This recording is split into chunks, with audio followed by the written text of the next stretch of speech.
అంకిత భావంతో పనిచేస్తున్న మా పాఠశాల సిబ్బందికి అందరికీ ఈ సందర్భంగా హృదయపూర్వక కృతజ్ఞతాభివందనాలు తెలియజేసుకుంటున్నాను. విద్యార్థుల్ని కేవలం విద్యలోనే కాకుండా అన్ని రంగాలలో తీర్చిదిద్దడం ఈ పాఠశాల ముఖ్య ఉద్దేశం. అందులో భాగంగా స్కౌట్స్ అండ్ గైడ్స్ ప్రారంభించాము. నేషనల్ గ్రీన్ కోర్ యూనిట్ ఈ పాఠశాలలో నిర్వహిస్తున్నాము. అట్లాగే అన్ని రంగాల క్రీడలలో రాష్ట్ర జాతీయ స్థాయిలో కూడా పిల్లలు భాగస్వాములు అవుతున్నారు. స్కౌట్స్ అండ్ గైడ్స్ లో గత సంవత్సరం జాతీయ జాంబోరీ రాజస్థాన్ లో జరిగిన వాటిలో పాల్గొన్నారు. ఈ మధ్యనే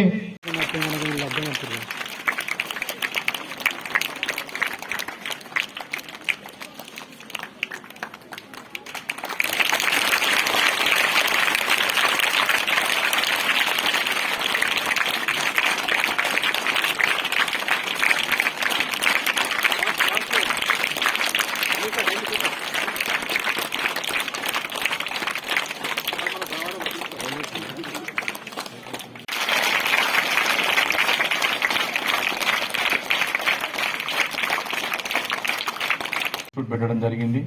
దానికి తగ్గట్టుగానే మీరు కూడా వెల్ డిసిప్లిన్డ్గా ఉన్నారు. నేను చూసాను. ఇప్పుడు మార్చ్ ఫాస్ట్ అయినా కానీ కల్చరల్ యాక్టివిటీస్ కూడా చాలా బాగా చేసినారు. వెరీ షార్ట్ నోటీస్లో 2 డేస్లోనే అంత మంచి పర్ఫార్మెన్స్ ఇవ్వడం అనేది రియల్లీ వండర్ఫుల్. అది తర్వాత ఇలాంటి యాక్టివిటీస్ వల్ల అంటే మార్చ్ ఫాస్ట్లు, సోషల్ యాక్టివిటీస్, తర్వాత కల్చరల్ ప్రోగ్రామ్స్ వల్ల పిల్లల్లో ఒక రకమైన డిసిప్లిన్ అనేది వచ్చేస్తుంది.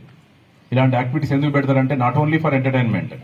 సో మీ యొక్క యాక్టివిటీస్ని బట్టి, మీ యొక్క ఇంట్రెస్ట్ని బట్టి కూడా మీ ఫ్యాకల్టీ, మీ టీచర్స్ని కూడా మీ యొక్క డౌట్స్ క్లారిఫై చేసుకోవాలి. బేసికల్గా ఈ స్టూడెంట్స్ డౌట్లు అనేవి ఉంచుకోకూడదు. యాజ్ అ స్టూడెంట్గా యూఆర్ ఎ లెర్నర్. నేర్చుకోవడానికే మన స్కూల్స్కి రావడం జరిగింది. ఈ క్వశ్చన్ అడిగితే సార్ ఏమనుకుంటాడో, ఈ క్వశ్చన్ అడిగితే నా బెంచ్ మేట్ ఏమనుకుంటాడో, నా క్లాస్మేట్స్ ఏమనుకుంటారో, నవ్వుతారేమో అనుకుంటే ఇవి క్లారిఫై కావన్నట్టు మీ డౌట్లు. అలాగే ఈ ఇయర్ డౌట్లు నెక్స్ట్ ఇయర్ దాకా అలాగే ఉంటాయి. స్కూల్ డౌట్స్ కాలేజ్ దాకా అలాగే ఉండిపోతాయి. సో దానివల్ల ఏమైతే ఎవాల్యుయేషన్ ఉండదు మీకు. అంటే ఎలివేషన్ అనేది పైకి ఎదగడానికి ఛాన్సెస్ తక్కువ ఉంటాయి అన్నట్టు. అక్కడికే కన్ఫర్మ్ అయిపోతారు అన్నట్టు. మీ డౌట్స్ క్లారిఫై చేసుకున్నప్పుడు అది మీ ఫ్రెండ్స్తోనే చేసుకోవచ్చు, ఫ్యాకల్టీ మెంబర్స్తో చేసుకోవచ్చు, పేరెంట్స్తో చేసుకోవచ్చు. డౌట్స్ అనేటివి ఉంచుకోవద్దు. అది అకాడమిక్ డౌట్స్ అయినా, జనరల్ డౌట్స్ అయినా. జనరల్ డౌట్స్ కూడా క్లారిఫై చేసుకోవడానికి బెస్ట్ ప్లాట్ఫామ్ ఏంటంటే మీ యొక్క స్కూల్ టీచర్స్. వాళ్ళతోనే మీ యొక్క డౌట్స్ క్లారిఫై చేసుకో. ఫస్ట్ విజన్ అంటే ఒక టార్గెట్, ఒక గోల్ అనేది పెట్టుకుంటేనే you can reach.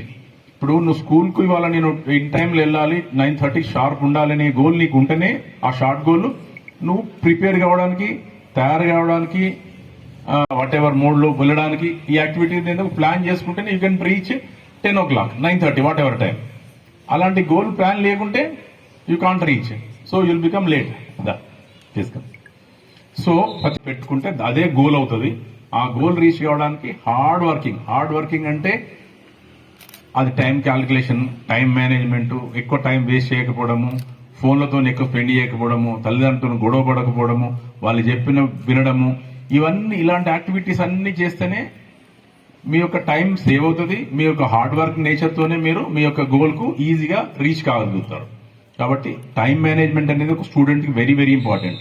Time management అంటే ఎలా ఉంటుంది?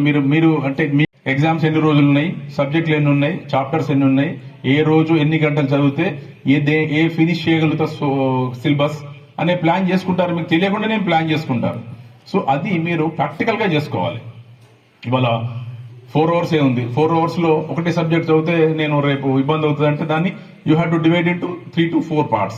ఏదైతే సబ్జెక్ట్ ఇంపార్టెంట్ ఉందో అవి చూసుకోవడం, ఏదైతే సబ్జెక్ట్ హార్డ్ ఉంటుందో అది ఫస్ట్ ఫినిష్ చేసుకోవడం. ఇలా రకరకాలుగా మీరు హార్డ్ వర్క్ చేస్తేనే మీ యొక్క గోల్కు రీచ్ అవ్వడం జరుగుతుంది.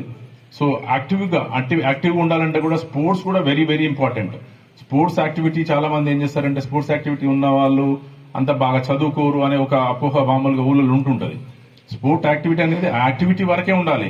ఇంకా అదే పనిగా పుస్తకాలు పక్కన పెట్టి చదివితే ఆడతా 24 hours బ్రేక్ గ్రౌండ్ లో ఉంటే కూడా కుదరదు. దానివల్ల కూడా బెనిఫిట్ కాదు. స్పోర్ట్స్ యాక్టివిటీ అంటే ఏ యాక్టివిటీలో ఉన్నా కానీ ఆ యాక్టివిటీలో పర్ఫెక్ట్ ఉండడానికి, యాక్టివిటీలో నెంబర్ మీరు గుర్తించినట్టు కాదు, వాళ్ళను అవహేళన చేసినట్టు రెస్పెక్ట్ అవుతుంది. వాళ్ళని రెస్పెక్ట్ చేసినట్టు కాదు.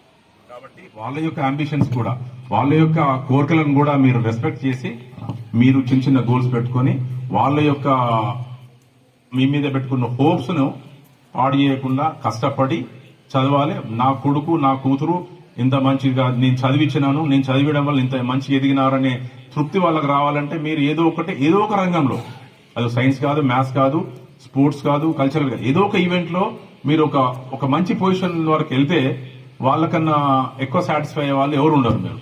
కాబట్టి హార్డ్ వర్క్ చేయాలి, టైం మేనేజ్మెంట్ ప్లాన్ చేసుకోవాలి, మీ యొక్క గోల్స్ ఫిక్స్ చేసుకోవాలి, వాటిని అచీవ్ చేయాలి. Okay, all the best.